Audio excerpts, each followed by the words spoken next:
¿Qué tal? En esta ocasión vamos a hablar de la mejora de procesos tomando en cuenta el control de la variación de los mismos. Este tema pertenece al tercer paso de nuestra metodología para la alineación estratégica y operativa. Sin más, te dejo la explicación del video para que puedas ver cómo podemos controlar la variabilidad. El enemigo número uno de la calidad es la variación. Y en todo producto o servicio hay una variación de un elemento a otro. Y esto se debe a que es prácticamente imposible obtener en todas las ocasiones, en el 100% de las ocasiones, el resultado que siempre estamos esperando. Por eso es muy importante entender cómo funciona la variación y dónde sí y dónde no tenemos que hacer algo para controlarla. En esta gráfica muy sencilla vamos a tratar de explicar cuáles son las causas de la variación. Una es la variación por causas comunes, que está representada por esta sección del gráfico. Imagínate que tú estás en un proceso de producción donde tú tienes un horno. Ese horno tiene que estar a una temperatura constante para que el producto que estás trabajando o que estás produciendo siempre salga con las especificaciones requeridas por tu cliente. Por mejor calidad que tenga el horno y no importa si está hecho con los mejores materiales de todo el mundo, van a existir pequeñas variaciones inherentes al proceso. Por ejemplo, el desgaste de las piezas que tiene el horno. Pequeñas variaciones de voltaje que hace que de repente esté más caliente o menos caliente por milésimas de grados, si tú quieres. Siempre va a existir esa pequeña variación. Lo importante es que esté controlada. Como puedes ver en esta sección que estamos tomando del gráfico, esa variación por causas comunes que son inherentes al proceso debe de estar dentro de límites de control, un límite superior y un límite inferior que representan las dos líneas paralelas que están al extremo de los puntos. Cuando tú tienes un proceso y detectas y entiendes tu proceso, puedes detectar cuáles son aquellas variaciones que son por causas comunes y para ellas no es necesario que tú establezcas acciones específicas para eliminarlas, porque es imposible eliminarlas. Es algo que es inherente al proceso, es parte de la naturaleza de ese proceso. Lo que tienes que hacer es estar verificando constantemente que no se salgan de los límites establecidos. El caso contrario, por ejemplo, es cuando tienes una causa especial. Vamos a suponer que en este mismo proceso de repente se disparan las mediciones como lo estamos viendo en este recuadro rojo. Probablemente en ese mismo horno de repente hubo una falla en la energía eléctrica, se fue la luz, a lo mejor el apagón duró aproximadamente un minuto nada más, pero fue suficiente para que las temperaturas del horno comenzaran a variar. El horno trató de compensar el hecho de que no hubiera energía eléctrica y empezó a trabajar de una manera más fuerte cuando regresó la luz y eso hizo que la temperatura se elevara. Mientras trataba de mantenerse dentro de control, la temperatura varió mucho. Otra causa especial podría ser que una pieza dentro del horno literalmente se descompuso, otro no, y eso hizo, imagínate que fuera el sensor de temperatura, y eso hace que la temperatura de repente saliera de control. Las causas especiales no siempre vamos a poderlas controlar, porque van a surgir en un momento inesperado. Para esto es el análisis de riesgo, para esto son los puntos críticos de control, para que tú puedas determinar esquemas de trabajo donde esas situaciones especiales, si se llegaran a dar, ocasionen el menor daño posible. Lo importante cuando tú estás analizando o midiendo tu proceso es que puedas detectar qué tan seguido ocurren esas causas especiales y cuáles fueron.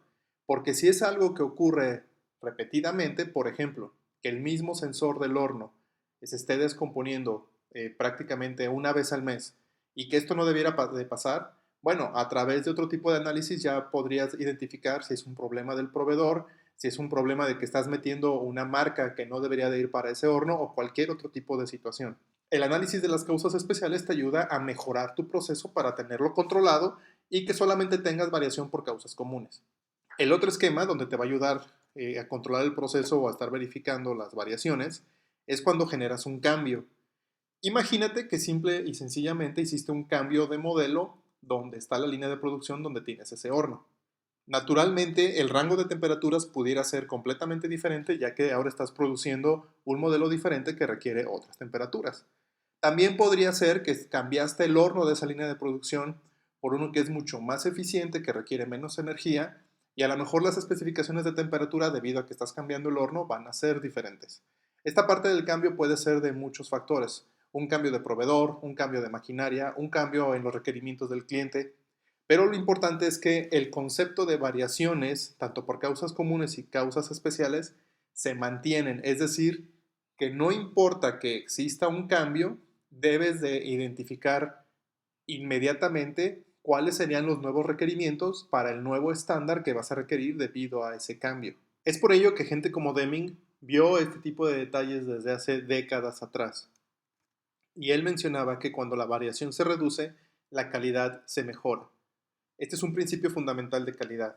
Y si lo analizas un poco, verás que tiene totalmente lógica.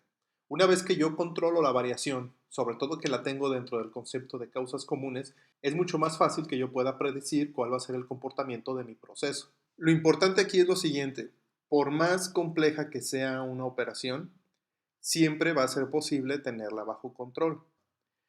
Aquí te invito a que analices por unos momentos, le puedes poner pausa al video por unos 10 segundos para que pienses la respuesta a esta pregunta. De este proceso, ¿en dónde se produce la variación? Dale pausa y analiza tu respuesta. Te voy a decir cuál sería la respuesta correcta en todo el proceso. Desde los proveedores, los insumos que tú compras, tus procesos internos, los productos que tú haces y el cliente, los requerimientos que te hace el cliente, en todo lugar hay variación.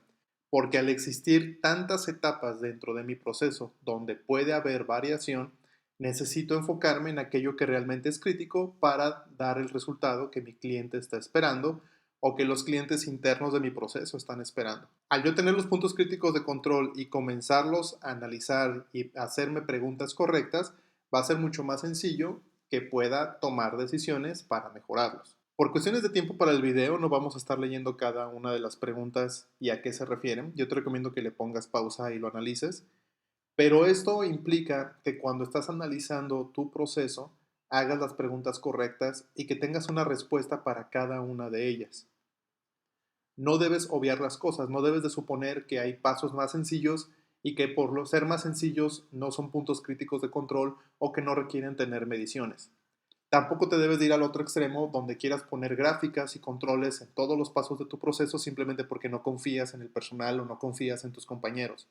Tienes que ser muy objetivo con respecto a dónde quieres hacer la medición, el por qué la quieres hacer y qué beneficios te va a dar el que le inviertas tiempo y recursos para poder tener medición en ese punto específico.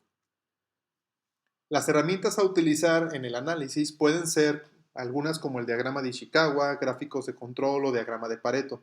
En el canal tenemos una lista de reproducción que habla exclusivamente de herramientas de calidad, para que si tienes dudas sobre cómo se hacen algunas de estas, ahí lo puedes revisar. Aquí es el por qué en algunos casos que se juntan en las empresas para poder analizar procesos, el análisis no funciona, porque tratan de analizar el proceso inmediatamente utilizando estas herramientas. Y estas herramientas es el paso final del análisis porque primero debiste de haber analizado tu proceso, identificado los puntos críticos de control, desarrollado indicadores, comenzar a hacer mediciones y ya que empiezas a tener datos, utilizas estas herramientas.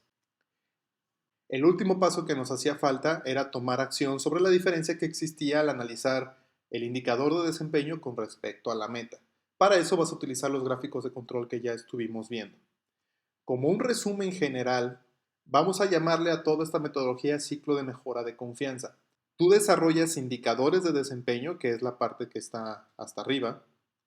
Esos indicadores te van a permitir que cuantifiques dónde está tu proceso en este momento, que puedas ver qué tanto es el nivel de variación que existe en tu proceso. De acuerdo a esa cuantificación, realizas un análisis con las herramientas que vimos, como el Pareto, como el Ishikawa, técnica de los 5 porqués, etc. Y tomas acciones. Las acciones que tú hagas se deben de ver reflejadas en un movimiento en los datos que tienes en tu indicador y vuelves a comenzar todo el proceso. Si solamente te quedas en el desarrollo de indicadores y no haces los otros pasos de la metodología, pues los resultados que vas a obtener con respecto a tu proceso van a ser variables. Esto significa que a veces vas a poder tomar decisiones correctas y a veces simplemente no vas a tomar ninguna decisión porque el simple hecho de tener la gráfica no te ayuda en nada si no cuantificas, si no analizas y si no tomas acción y ves cuál es el resultado de esas acciones. El objetivo de todo esto es tener un excelente conocimiento de cómo se comporta la variación de tu proceso. En la medida que tú controles la variación y sepas de dónde viene y por qué se da, va a ser mucho más sencillo que tú puedas tener controlado tu proceso. Eso es todo el objetivo de lo que hemos tratado de mostrarte a lo largo de estos videos. Vamos a seguir subiendo videos en la medida de lo posible con ejemplos muy detallados sobre cómo funciona cada uno de los elementos que vimos en este curso. Espero que te haya sido de mucha utilidad. Dale like si así fue, compártelo con aquellas personas que creas que les puede ayudar. Como siempre, muchas gracias por tu tiempo y nos vemos en la siguiente serie de videos.